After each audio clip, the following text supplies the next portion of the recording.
You're listening to an Anazao Ministries podcast. What lies beyond the source wall? We're going to find out today on our episode of Systematic Geekology, because we are the priest of the geeks, and we're going to be discussing the DC universe and its cosmology, from the creation of the DC universe as in its own world, all the way down to the Greek gods and the new gods and everything else in there. And by we, I mean, of course, not just me, Christian Ashley, but our special guest here, Kevin Schaefer. How you doing, Kevin? Christian, doing great. Thanks for having me on. This is now, I forget what number episodes this has been on the show, but I love doing it. Good friend of Will Rose. I'm a writer and podcaster here in North Carolina and big in the NC Comic-Con scene. I'm a big DC fan, so excited to talk about all this. Excellent. So, Kevin, what have you been geeking out on recently?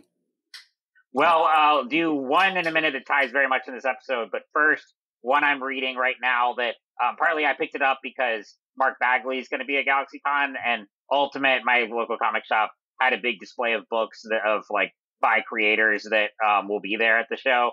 And so one I picked up, I had seen this a while ago, but I didn't really know what it was exactly. And have you heard of Spider-Man Life Story by Chip Zdarsky and Mark Bagley? I love Zdarsky. Yes, if there was anyone I wish was writing that main book right now, it'd be him. But unfortunately, we live in a world where Wells exists. Oh, yes. I don't even want to get into that, but we have better things to talk about. Really, oh, yes. But you're totally right. I would love for him to have a full Spider-Man run. But for listeners who don't know, Spider-Man Life Story is a 6-issue series that covers the entirety of Peter Parker's life. But the idea is that instead of the traditional comics continuity where, Peter Parker and so many other legacy characters basically stay the same age for an eternity. He doesn't look any different now in 2023 than he did in the 60s. What this book does is what it would be like if we cover kind of the events of Spider-Man's life and do it in an actual chronological order and have him age and have him get on. And so each issue is a decade. So so the first one takes place in the 60s and 70s and so on. And so it does sort of an alternate take on the events of Spider-Man's life, but while still bringing in familiarity. And it's one you don't have to be versed in the Spider-Man mythology to enjoy. And I think if you are, it adds a really fun layer to it. But even if you're just sort of a casual fan, it's a really great book. And the art by Mark Bagley is phenomenal. The writing is just superb. And if you look at Zdarsky's writing, you might expect this book to be more funny and zippy, and it's not that at all. It's very much a hard character look. And I mean, just, the first issue is Peter questioning whether he should go to Vietnam or not, and Flash is going over there, and then it does the death of Gwen Stacy, and then he's Mary Jane, all these events. But what's really cool is, again, you're seeing it play out in real time, so you actually see this full what it would be like if Peter Parker was aged normally and wasn't rebooted every few years or anything like that, and it basically in a sense without traditional comic stuff, it has just a full linear story, and as a result you also see the other characters villains and other superheroes age, and it's just, I am loving it. I read the first half of it last night. I'm gonna finish it up tonight, but it is a phenomenal book. I highly recommend. Just the art and writing are perfectly in sync with each other, and it really is one I think I'll be thinking about for a while after, because again, it's just that kind of I like that kind of gritty take, and something that's really nuanced. So loving that. And then one briefly to tie into this episode that I only found out about the other day when I talked about on a previous episode that I'm watching my Adventures with Superman, which I highly recommend. And while I was watching that, an ad popped up on Max, said DC or Superpower, the DC story. I'm like, what is this?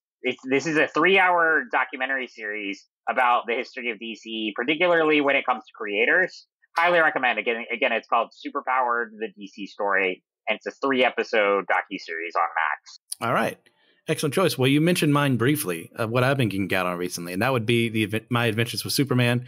So good. And As a reimagining, I really like it. Like, it's not trying to be the original. Like, they've made that sure. It's like, hey, we're having our own universe separate from if we were trying to do, like, say what Superman the Animated Series did instead, or the original comics, as it were.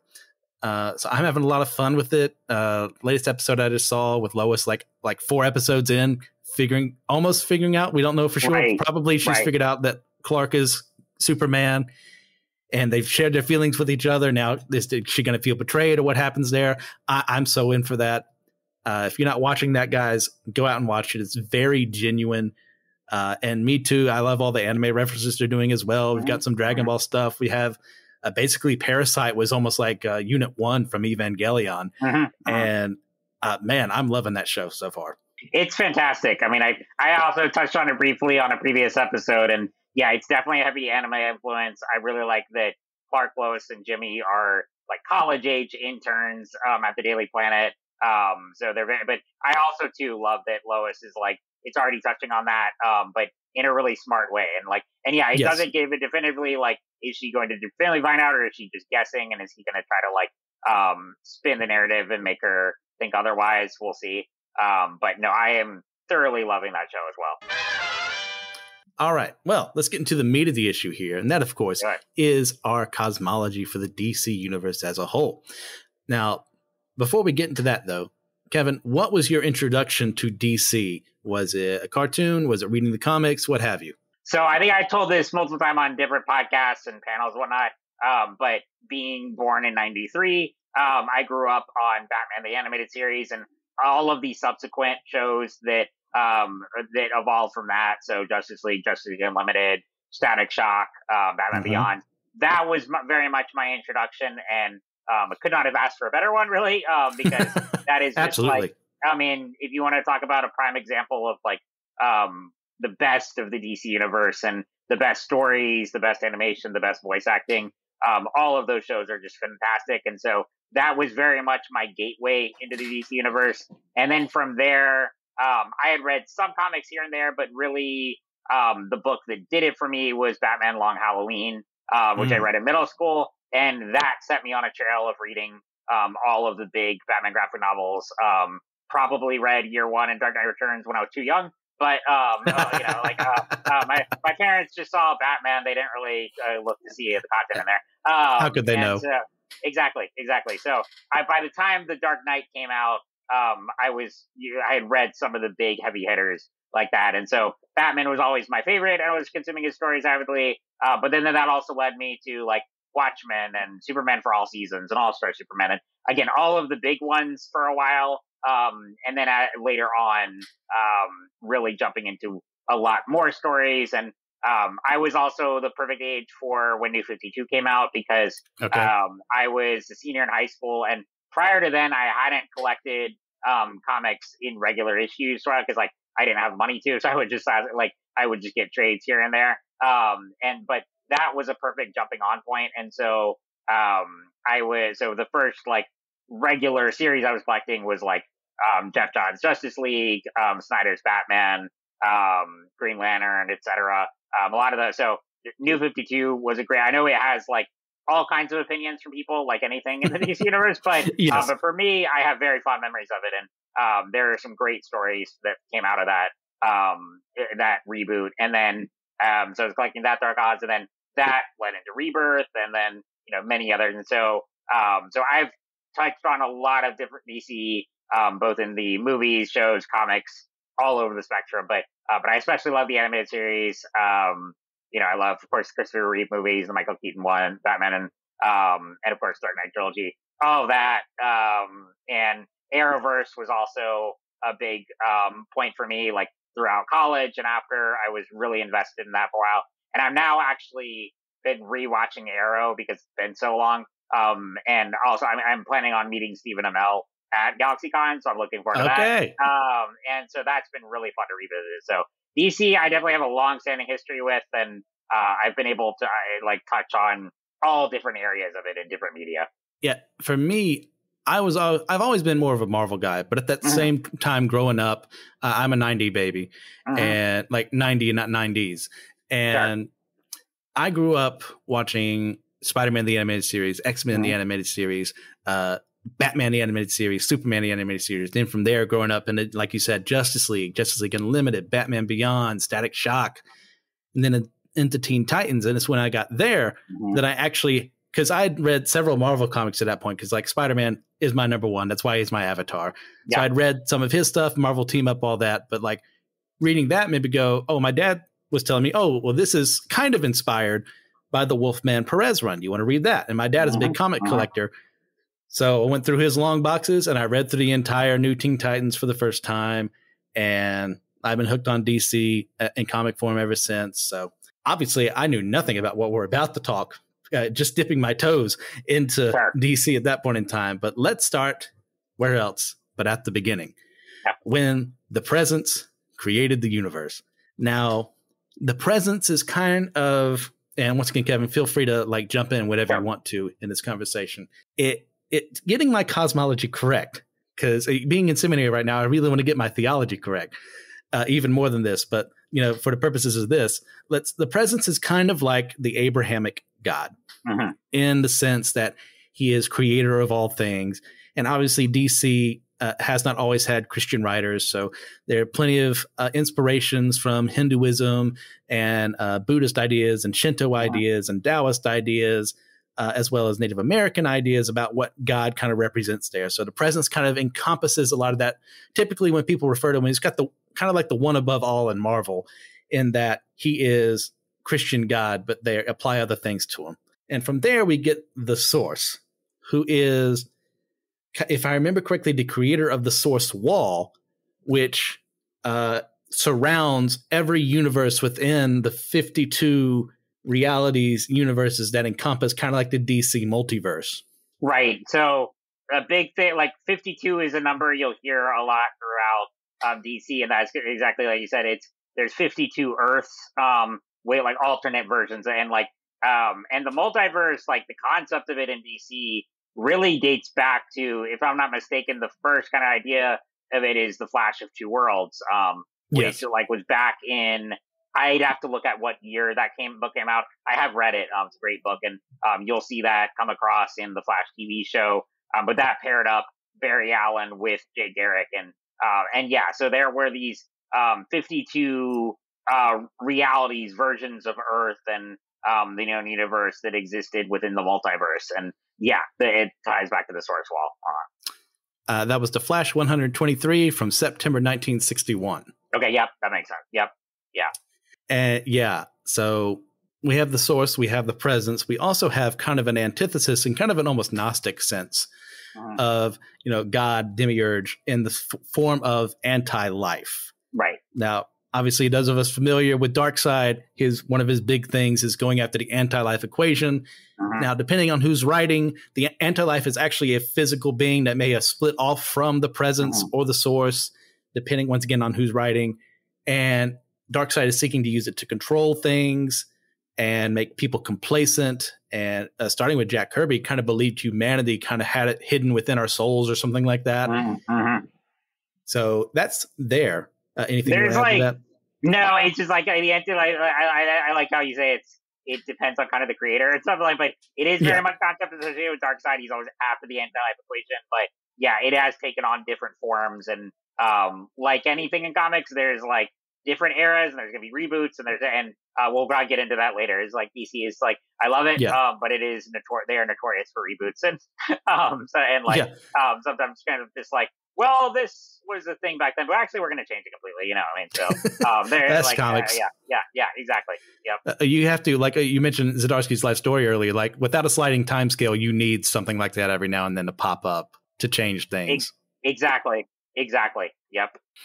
All right. So next up, we have, as kind of an avatar of the Presence's wrath and vengeance, we have the Spectre and Eclipso.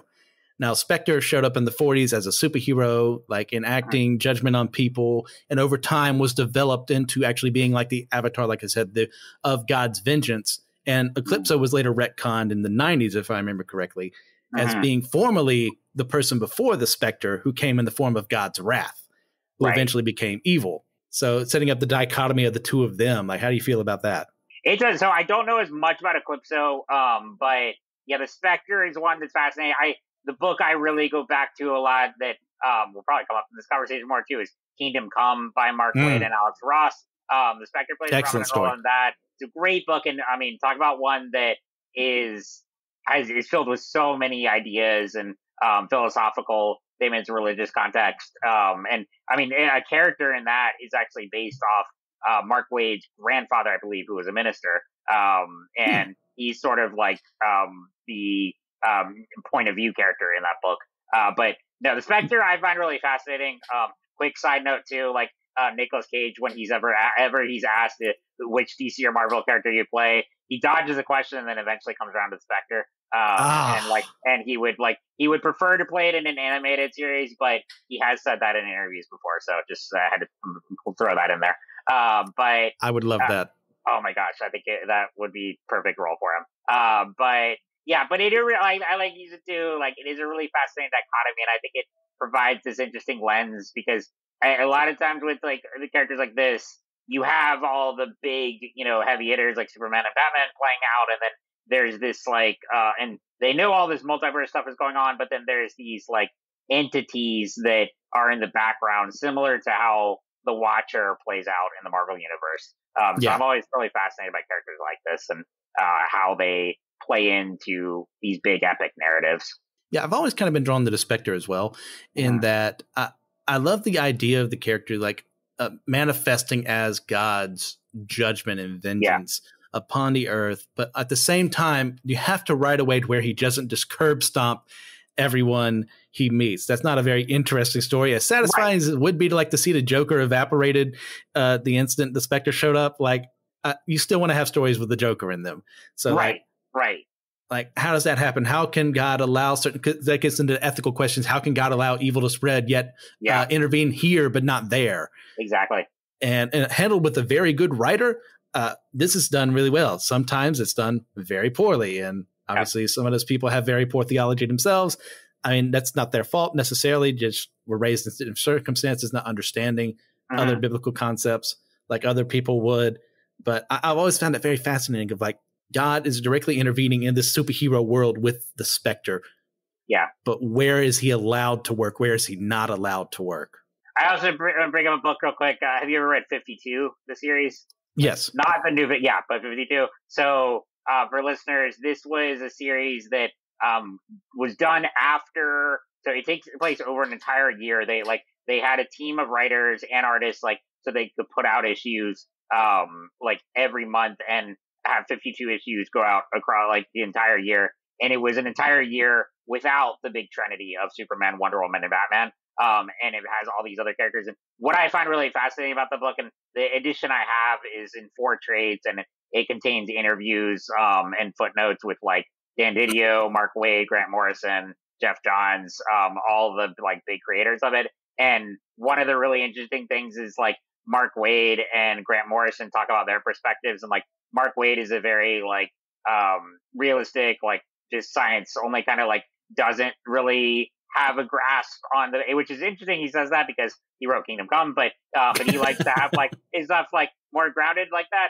And then he said Grant Morrison is the one who comes in and makes everything wild and like will tackle these big like philosophical issues. He tends to go, or they go more into Middle Eastern philosophies and religions, but try to bring in nuances from different faiths into their writing. And that is just a really fascinating book to look at from that perspective. Well, you mentioned Grant Morrison. He's responsible for our next topic of discussion, which is Zariel, the angel who joins the Justice League in his run that rebooted that in the late 90s. And this, for those of you who are unaware, like I was not either until I got one of those, what did they call them back in the day? They were the essential guide to the Justice League, like the essential guide to Spider-Man and Batman and all that. I think they were written in like the late 2000s at first. Yeah, that sounds right.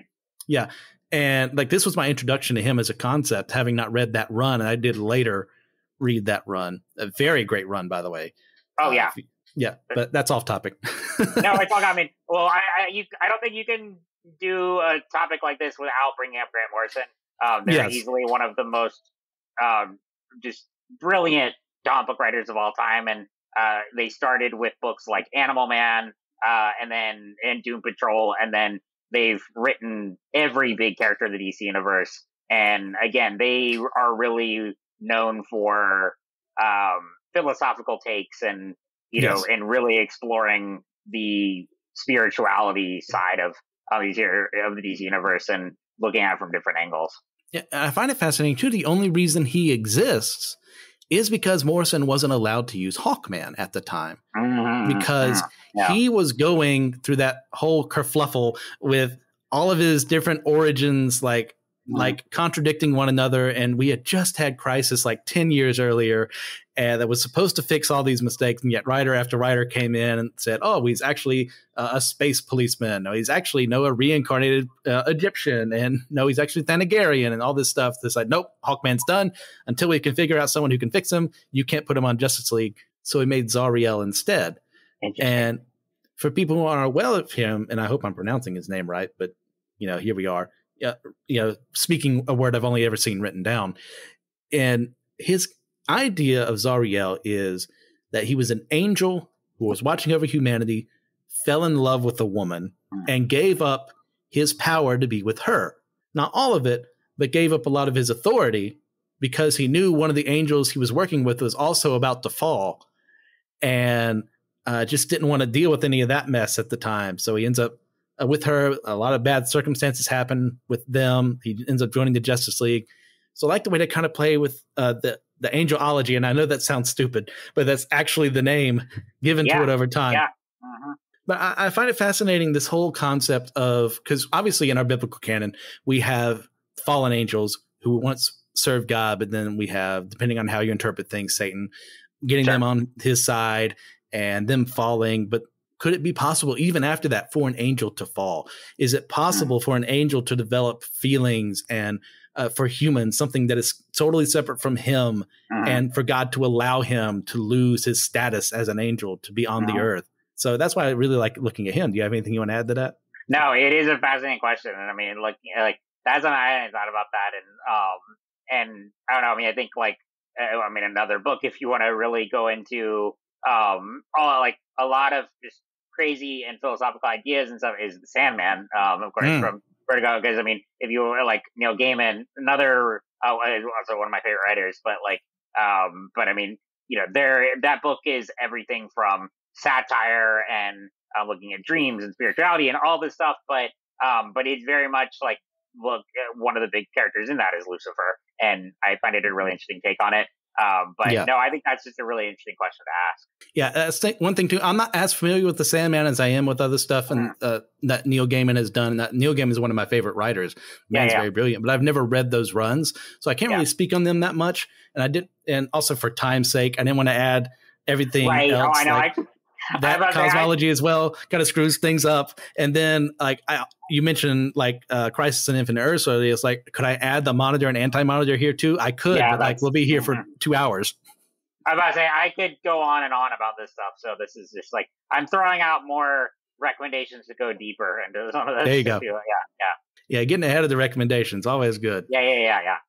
So next up on the list I have are, of course, something you're very interested in and I'm interested in, that being the New Gods, as well as Apocalypse and Darkseid and all this. We mentioned Darkseid earlier, but where does it come from? You want to go through that? So the New Gods, first off, my intro to them was in the animated series in Justice League, which is always fascinating that they bring up characters like that, because they never really have an opportunity to really go in deep on the mythology. But they did that, and then they have there's the animated movie Superman, Batman, Apocalypse. But anyway, the New Gods, so there are the planets Apocalypse and New Genesis. And New Genesis is like this heavenly realm overseen by Highfather. And then Apocalypse is the realm of Darkseid. It is this just hell planet where it's all suffering and violence and fire and decay. And one of the most fascinating parts of the New Gods mythology to me is that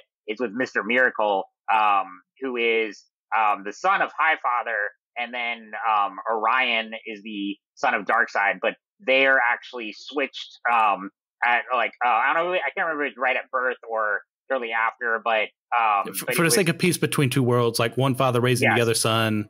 Exactly. So so Mr. Miracle is raised on Apocalypse, and then Orion is raised on New Genesis. And if you want a really amazing story, if you have not read that, you need to right away. Tom King and Mitch Garrett's Mr. Miracle run goes into depth on that, as far as like the introduction, covering all of that from the New Gods by Jack Kirby, and then tells a modern day story about Mr. Miracle. But anyway, so that's sort of the gist there. And again, there's like within Apocalypse and then within New Genesis, there's a bunch of characters on each one. And yeah, again, like you said, kind of hinted that Highfather and Darkseid are engaged in this long-standing war, and then at one point they come to peace talks, and that becomes the terms of their peace trade is that they exchange sons. And then eventually Darkseid is obsessed with the anti-life equation, which, as we talked about earlier, means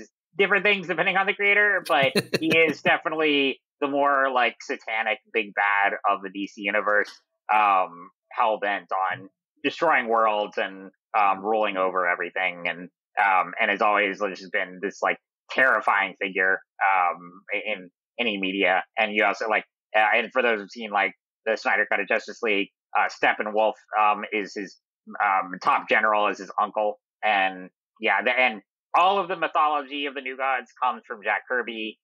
It was what he came to DC with after he left Marvel.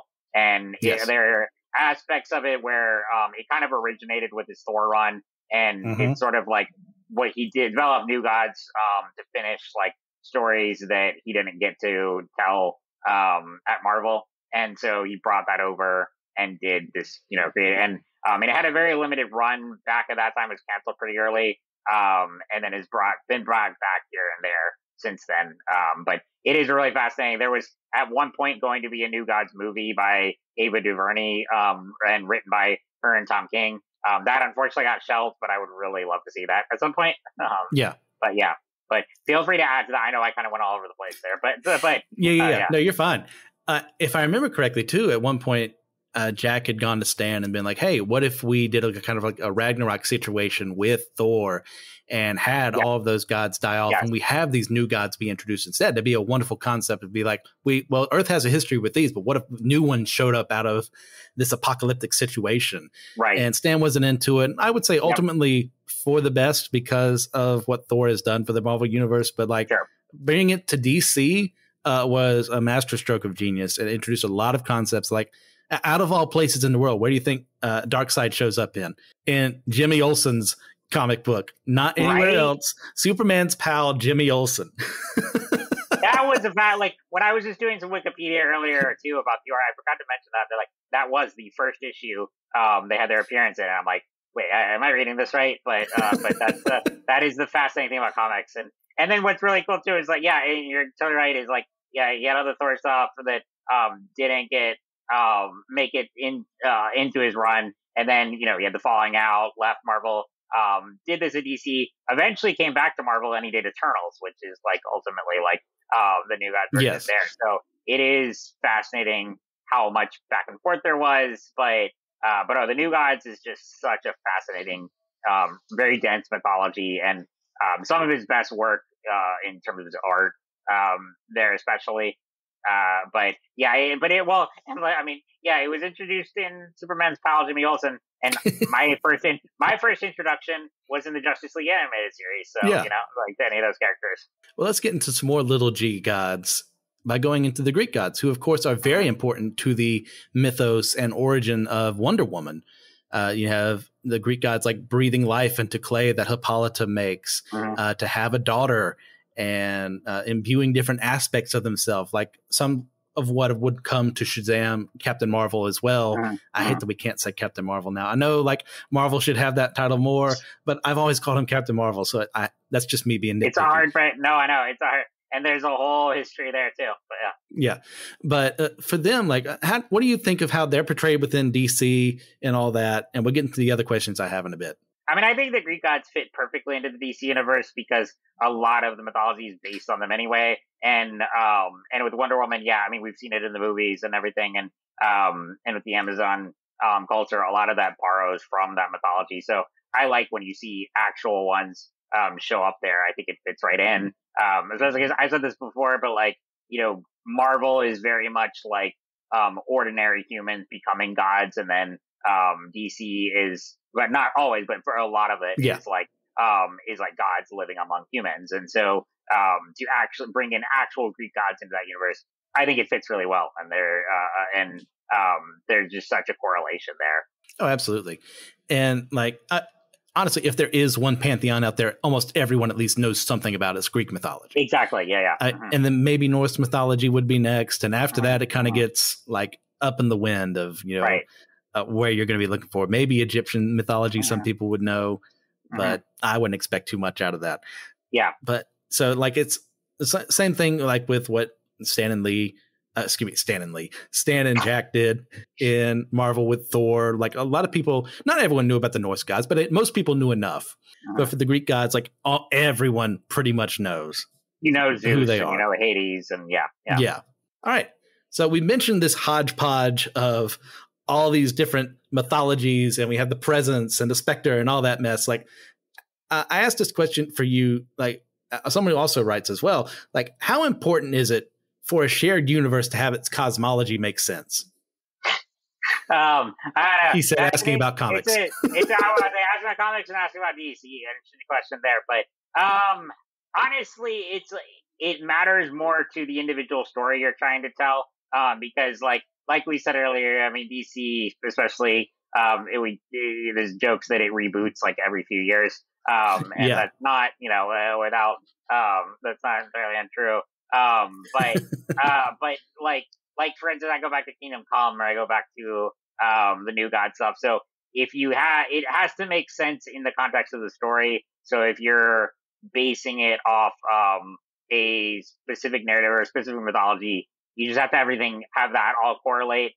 But there's no way you're going to make sense of the entire origins of the DC universe and the cosmology if you look at it as a whole, because there are changes. And over the year, I mean, something, for instance, Crisis on Infinite Earths, like I mentioned earlier, this was a big cataclysmic event by Wolfman and Perez in the 80s where they ended the multiverse because they wanted to consolidate everything into one universe instead, and they killed off major characters like Flash and Supergirl and any comic. I mean, I always wonder what it was like. I know people talk about it, like for fans of the time, like did any of them actually believe Barry Allen was going to stay dead, or or Supergirl? I'm sure it was heartbreaking at the time, but now it's just like it's hard to take any comic character's death seriously. But beyond that, they did that, and now here we are years later. The multiverse is back, and really a bigger concept than ever before. So, again, as a whole, no, I don't need it to make complete sense, but more with the individual story you're trying to tell. I would say, you have to have like some linear thread there. I'll agree with that. Bringing up the death thing just makes me think of what just happened to Miss Marvel, Kamala Khan. Right. And not even a month after, we have a new announcement. She's going to be in a new book, and she's going to be a mutant this time, guys, for the MCU synergy. It's like, can you not, if you're going to have this happen, it was handled so poorly to begin with, but you're going to do it well. Do it well. And also, like, the writer who, I mean, you mentioned Wells earlier, but like the writer who killed her off, in a Spider-Man book of all places, he's also he's a co-screenwriter of the Marvels movie, which comes out in like November. So it's like, I mean, it was just it's just so pointless because like everyone knows you're going to revive her right away. And it was just kind of a cheap, senseless thing, So that's all. Yeah. Yeah, but staying on topic, which I'm horrible at, so thanks for indulging me. Don't worry, I go on tangents all the time. For me, you would think it would be easy if you were alone to have your universes you create be consistent, but I forget things sometimes. Sure. If I don't reread a book that I've written and I start writing something and go, wait a minute, oh, I said this in the last book, I can't say this in the sequel. They're incompatible with each other, so I have to change things. So it's hard enough for me to do it on my own. But I also, one of my good friends, John, who also works with me in the Starving Writers Guild, he and I have a lot of shared crossover stuff. Like at this point in time, it's more hints towards each other's stuff. And eventually that's going to build up to other things along the way, hopefully. But to keep things consistent between the two of us is difficult because even with two people involved, you got to make sure things are tight. You got to make sure, well, this character was introduced here and not here. This character said this here and not here. So they can't refer to a conversation that hasn't happened yet, even with time travel. You know, it kind of it messes things up. Yeah. So with a shared universe like DC and its cosmology, like obviously it's important to keep it as consistent as possible. But I try to show a little grace when you have hundreds upon hundreds of writers over since 1938 all the way to the present day. We're just shy of 100 years by a decade, a little over a decade. And like I said, just extend some grace their way. Like, but that's what editors are for. Right, right. And if you have a really good editor, they'll spot something and they'll point it out. But also they have to deal with almost 100 years of history too. So you're going to forget things along the way. That and like things evolve and like pretty good with DC and Marvel. I mean, yeah, like you said, you're dealing with that many decades of history. The story should take precedence over continuity. Meaning that, you know, if you're so obsessed with like this making sense and tying back to an issue that came out 30 years ago, like, but it interrupts the story you're trying to tell. I think the story you're trying to tell, and if that makes sense, that's more important because again, like we've said with comics, it's not a linear medium, as a whole. Like there's reboots and there's resets and everything. So that's why I can't imagine working on an in-continuity book, like, because there is so much back as you have to, like, that's what I love about a story like Spider-Man Life Story, where it's this self-contained, really pivotal narrative that pulls from all the continuity, but does its own take and tells instead a grounded linear story. And that's what I like about DC a lot too, is they allow for alternate takes on stuff, and they have Black Label, and they have, books that are self-contained where you just get to enjoy that story apart from any continuity. Yeah, Elseworlds and all that. Like, yes, exactly. It's a perfect way of like, I had this idea, it doesn't fit in, but let's put it somewhere else. Exactly. Yeah. All right. So we mentioned a lot of DC stuff, and you can add something we haven't brought to as well for this question. Like, is there any part of DC's wild and weird cosmology that particularly interests you, Kevin? I mean, kind of all the things I said, but like, there's also another story I wanted to mention too that you can find on. I've mentioned that I co-host the Wednesday Lounge podcast on the show before, which it's kind of on indefinite hiatus, but we did an episode a while ago on a book called Cosmic Odyssey, which Mike Mignola illustrated, and that is a fascinating book that really is just a fun one that kind of pulls in different characters and brings in some new gods, and it brings in like Batman and members of the Justice League. I can't even off the top of my head like really remember the narrative exactly, but I talk about it in depth on that episode. So I like ones like that merge aspects of the new gods with the main DC universe, and kind of all over. But I'm really fascinated with in different areas of all that. I like looking at the origins, how DC connects to different existing mythologies and kind of cultivates their own. So I really like kind of all over, but particularly new gods, particularly something like the Spectre. And then I know the Sandman does like exist within the DC universe. I know people don't really think of it like that, but it is like, it's a Vertigo book that takes place within that universe. And there you see characters like Constantine, and we didn't even mention Constantine. I'll talk about another one. Then, if we can't even put him here. Dark. Oh my god. Yeah, right. We'd be here for hours. That's another one I deliberately didn't put on here. Not that we couldn't talk about him at all, but like to me, a main focus of the conversation. Like we did a what if episode on what if Constantine became a professor at Hogwarts, and I had a lot of fun with that one. So if you want my feelings on him, go there. I will check it out. Yeah. So for me, like obviously Constantine aside, because he's pretty dang cool. Yep. I mean, the Spectre, obviously, like I'm very attracted to that idea for a character. Definitely coming from a Christian background of how does God display his vengeance on the world, and how is that different from his wrath? And that's why I kind of like the retcon about Eclipso being his wrath formerly. It's not always handled well, but like the idea I like. But then we see the Spectre like interacting with normal people in the day. And I like those stories too. I can't think of one off the top of my head for the life of me, but of him just intervening in nobody's life. But it means the world because God looks over that person just as much as he does for Batman or Superman. Right. or anyone else. I really enjoy how what their takes are for like a supreme being. Obviously, I'm coming from a very conservative way of looking at God and all that mess. And it's always very interesting to me to see someone who doesn't view him in the same lens, someone who would also claim him as their savior. Like that's so cool to me to see where they're coming from, but then also to see from a more secular background, like in comics, like you're not going there for your theology for the most part. Right.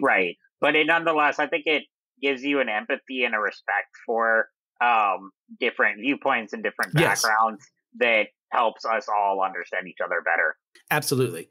And there was one thing I wanted to talk about. I was trying to think, it was a specific story. It was that era of Shadow Pact, I think was the group's name. Okay. It was like a bunch of magic users in DC. This was like maybe the late 2000s, maybe early 2010s, if I remember correctly. And it's them fighting against a specter who's been kind of possessed and just trying to destroy magic because he sees magic as evil after being under the influence of something else. It's been so long since I read the story, but I really enjoyed their take there. Okay, I'll check that out. I don't know that one, but I'll check it out. Yeah. Yeah.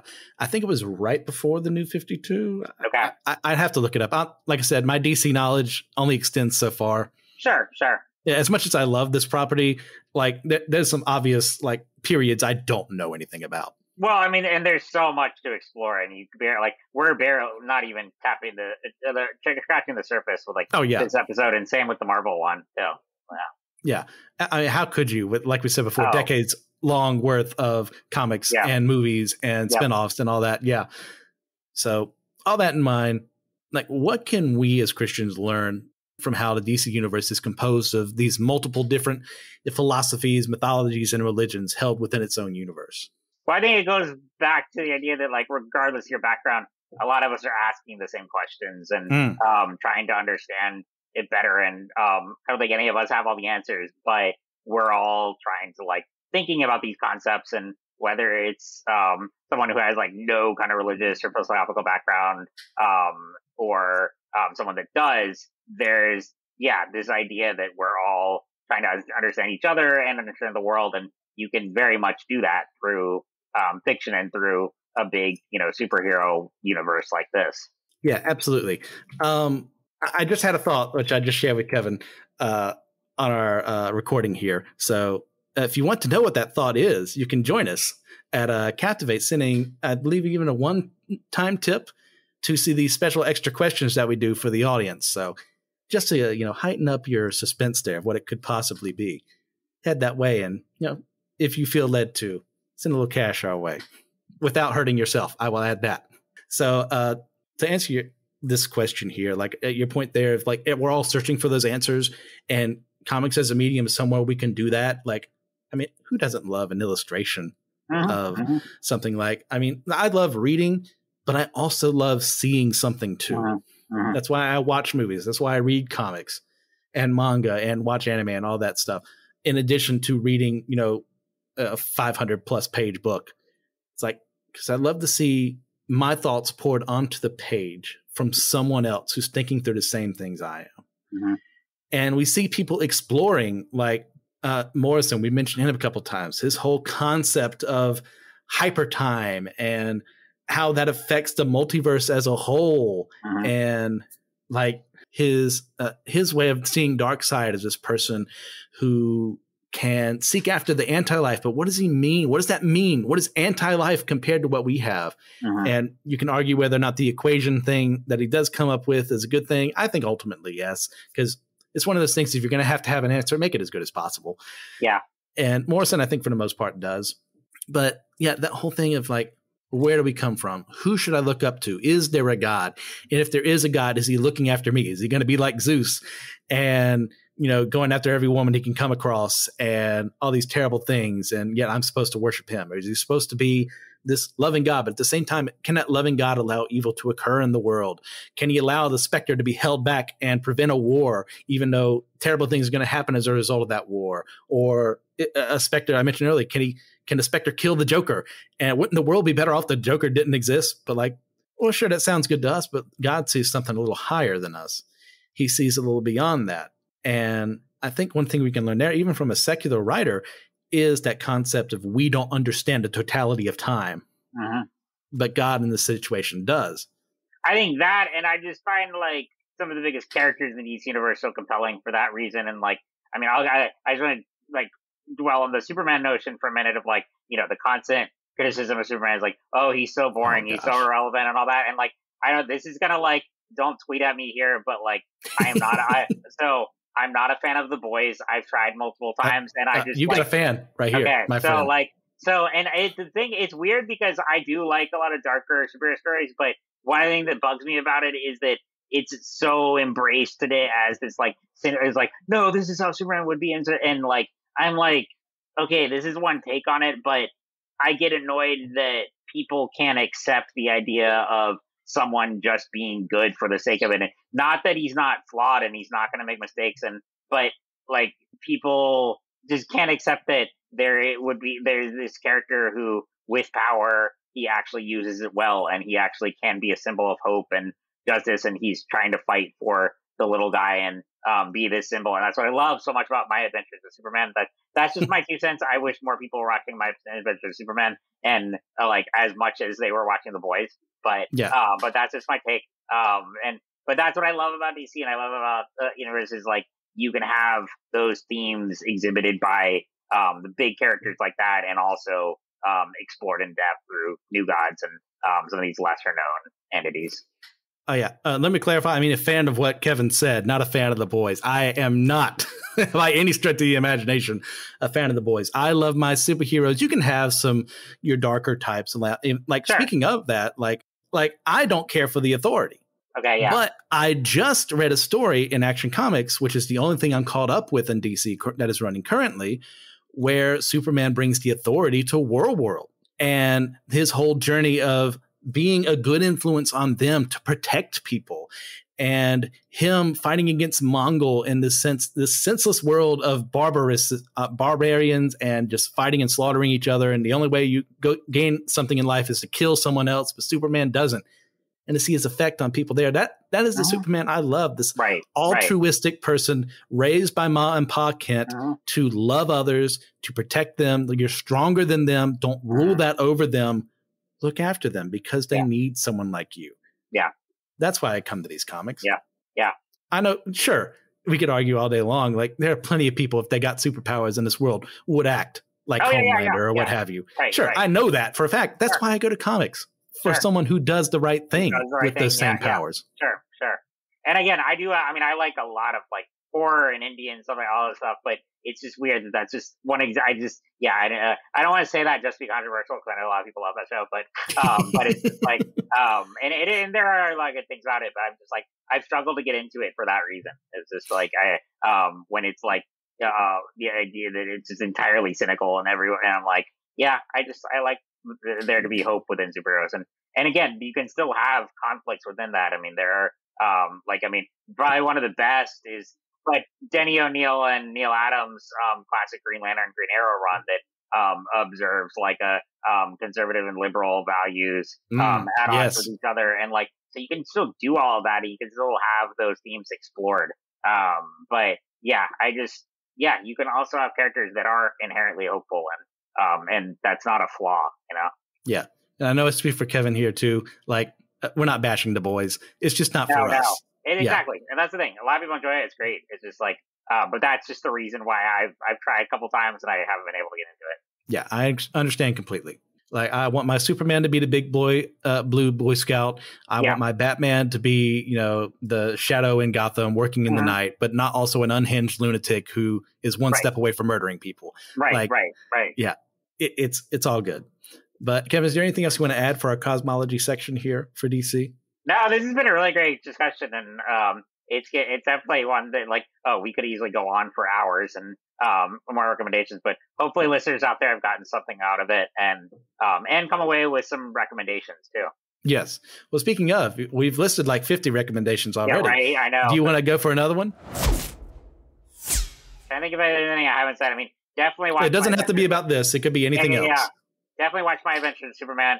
See Barbie and Oppenheimer. I love both. Like I did the Barbenheimer weekend this weekend, and two very different movies, but I'm a big proponent of the theatrical experience, and I love that.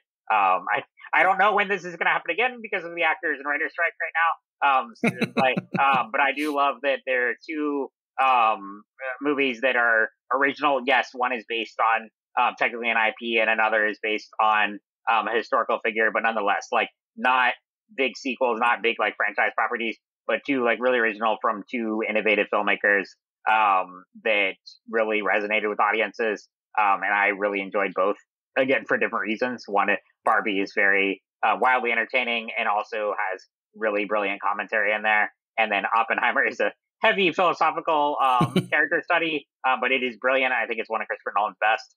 So see both of those movies. I think, sure, we'll go in that same vein.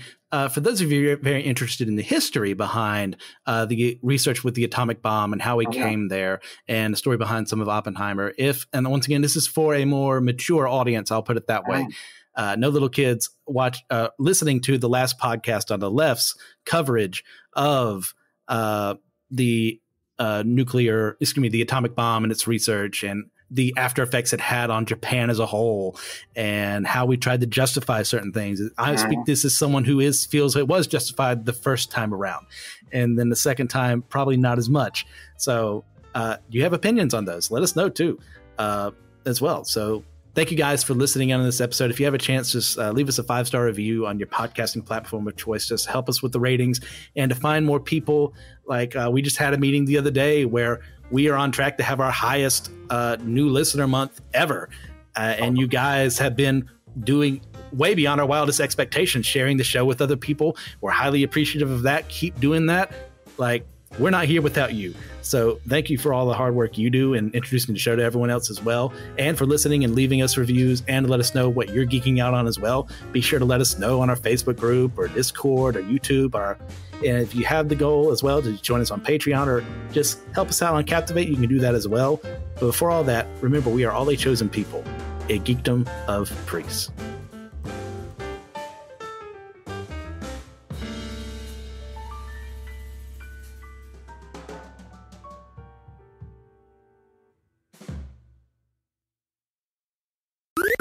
This was an Anazao Ministries podcast. If you enjoyed this show and would like to learn more about our network, be sure to check out the Anazao Ministries podcast network.